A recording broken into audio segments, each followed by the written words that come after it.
Puan-puan biasakan doa ini ya. Rabbana atina min ladunka rahmah wa hayyi' lana min amrina rasyada. Wahai Allah, wahai Tuhan kami, Rabbana atina, kurniakanlah kepada kami daripada sisimu ya Allah rahmat, kasih sayang, ya, rahmah daripada Allah Subhanahu wa taala, dan tunjukilah kami daripada seluruh urusan-urusan hidup kami ini rasyada, pimpinan, petunjuk.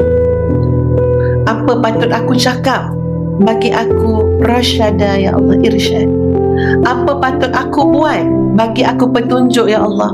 Apa patut aku fikir, bagi aku petunjuk ya Allah. Apa patut aku rasa, bagi aku petunjuk ya Allah. Apa patut aku respon, bagi aku petunjuk ya Allah.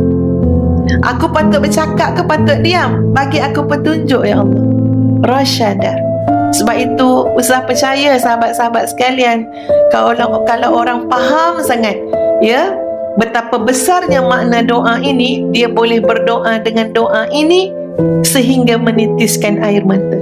Walaupun doa dia pendek je, tapi dia tahu kesan doa ini. Dia tahu keberhajatan dia terhadap doa yang seumpama ini.